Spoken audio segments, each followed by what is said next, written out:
Hello, how are you students? Samit English Medium School, Standard 8, Subject Sanskrit. Lesson number 6, Vinod Padani means entertaining verses. Students, आज हम विनोद पदानी के अंदर 3 श्लोक समझेंगे और उसका ट्रांसलेशन करेंगे। पहले श्लोक के अंदर हमें सन इन लॉ के बारे में बताया है कि सन इन लॉ कैसे होते हैं।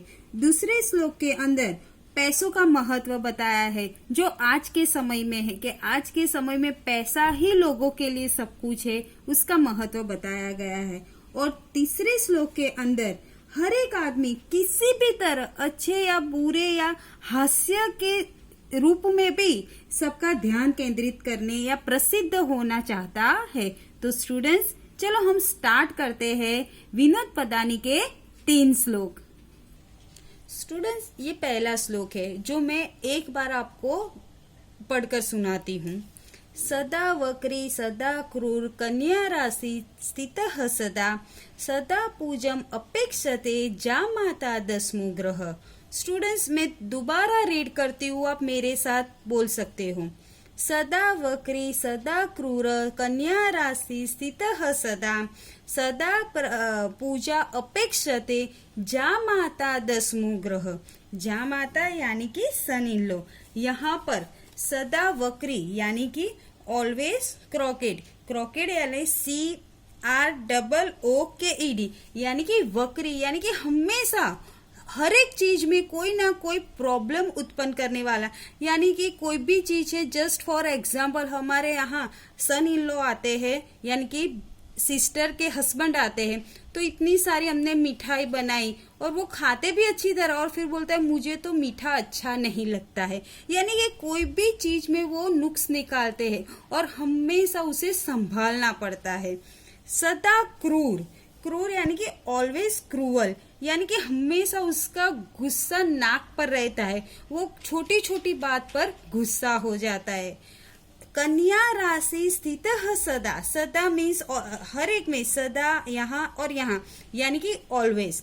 तो ऑलवेज कन्या राशि स्थित यानी कि वो हमेशा रेसिडेंट इन द कन्या राशि। यहाँ पर कन्या राशि यानी कि लड़की, कन्या यानी कि गर्ल्स, लड़की के साथ। यानी कि वो जो आदमी है वो हमेशा लड़की के साथ रहता है, यानी कि वो जब भी अपने ससुराल में आता है तो बेटी के साथ ही आता है, यानी कि वो हमेशा लड़की के साथ रहता है। तो हम स्टूडेंट्स फर्स्ट लाइन का मैं ट्रांसलेशन करती हूँ। ऑलवेज क्रॉकेड, ऑलवेज क्रूर and always resident in the Kanya राशि।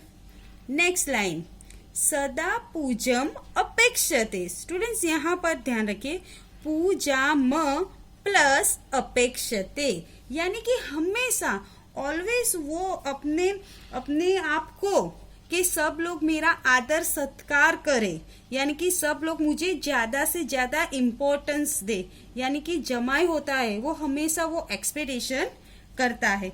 तो उसका ट्रांसलेशन है, he who always expect to be serve and felicitated यानी कि वो हमेशा के दूसरे लोग मुझे पहले बुलाए, मुझे इतना मान दे। जा माता दसमो ग्रह, इसीलिए जा माता means son in law is दसमो यानी कि 10th प्लेनेट, यानी कि students son in law is the 10th planet. आपको पता है स्टूडेंट्स कि हमारे यहाँ 9 ग्रह होते हैं, जो आप छोटे हैं तो आपने अभी तक अपनी कुंडली कभी देखी भी नहीं होगी या कभी किसी को दिखाई नहीं होती। आप एक बार अपनी कुंडली देखना तो वहां पर बहुत सारे ग्रह होते हैं, राहु केतु मंगल बुध शनि। यानी कि कोई आप दिखाओगे ना कोई ज्योतिष को तो वो यही बोलेगा आपको मंगल नड़ रहा है, मंगल ग्रह नड़ रहा है, आपको बुध का प्रॉब्लम है, आपको शनि का प्रॉब्लम, आप पर शनि बहुत भारी है इसलिए आपको ये सब प्रॉब्लम हो रहा है, आप मंगलवार करो तो आपको पढ़ाई में अच्छा रहेगा। इस हिसाब से बहुत सारे जो ग्रह होते हैं 9th, वो हमेशा हमारे नसीब को वो नड़ते रहते हैं। इसीलिए यहाँ पर जा माता यानी कि सन इन लॉ को 10वां ग्रह बताया है, यानी कि वो भी कोई ना कोई तरीके से प्रॉब्लम क्रिएट करता है। यानी कि एक हास्य है, ये एक मजाक है जमाई के बारे में, सन इन लॉ के बारे में। तो ये श्लोक का मैं एक बार दोबारा संस्कृत पढ़ूंगी और फिर उसका इंग्लिश ट्रांसलेशन कर दी। तो सुनो स्टूडेंट्स।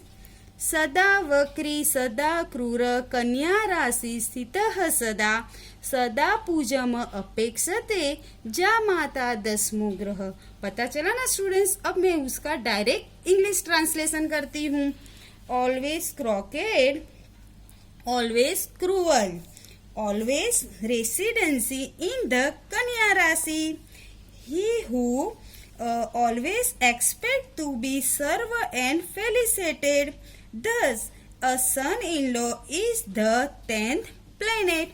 पता चला ना। ये श्लोक पहला श्लोक जमाई के बारे में है, यानी कि सन इन लॉ। जो सन इन लॉ है वो बुरा मत मानना अपनी बहन के हस्बैंड के बारे में। अभी तो वो बहुत अच्छे होते, पर ये एक विनोद पदानी है, यानी कि हास्य तरीके से।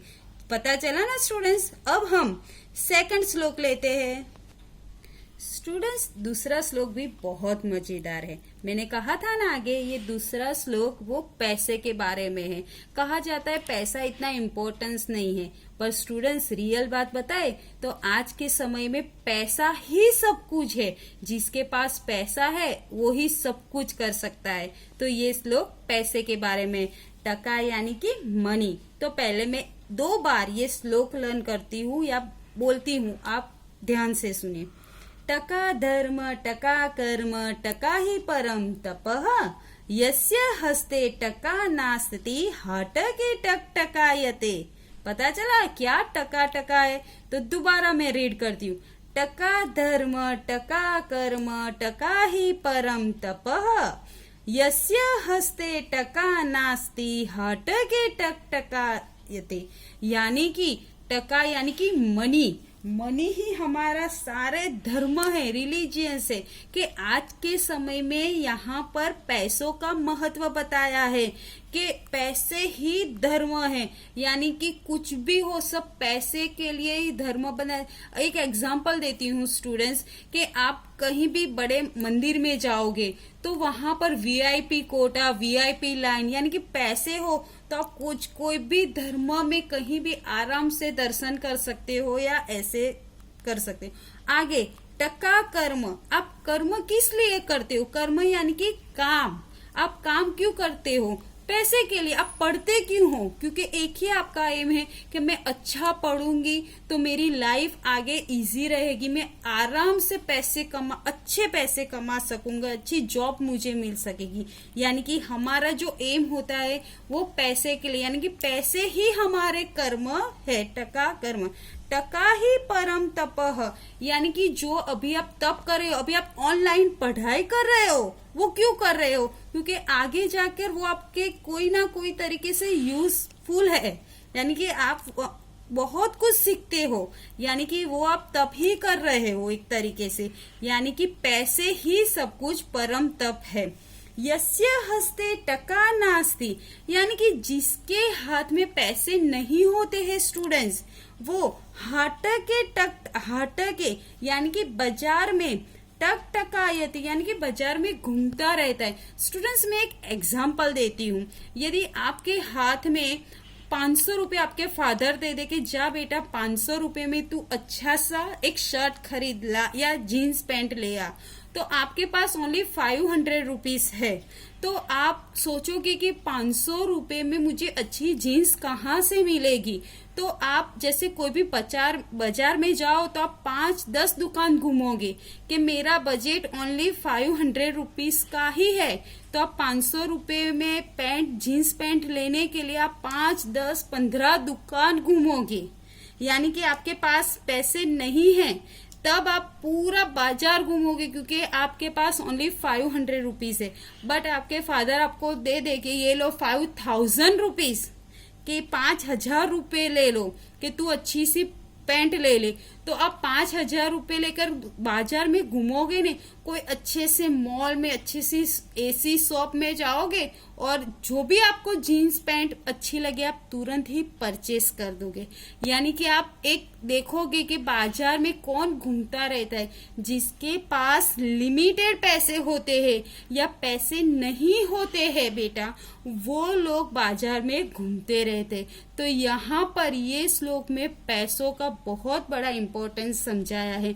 मैं एक बार दोबारा आपको ये हिंदी में एक्सप्लेन करूंगी, फिर आपका इसका इंग्लिश में ट्रांसलेशन करूंगी।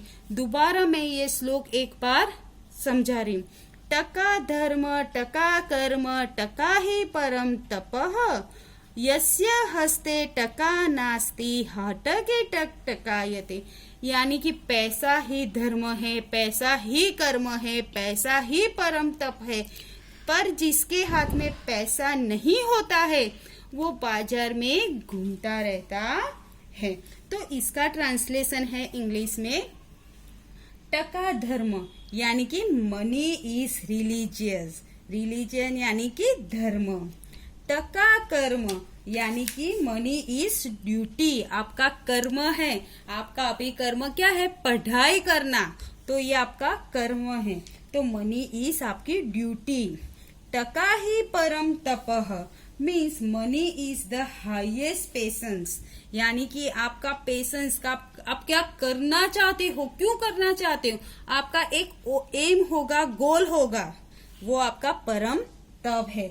यानी कि money is the highest patience. पता चला ना first line students. Second line, यस्य हस्ते टका नास्ति, यानी कि जिसके हाथ में पैसे नहीं हैं। तो the one in whole hand there is no money, यानी कि जिसके हाथ में पैसे नहीं हैं।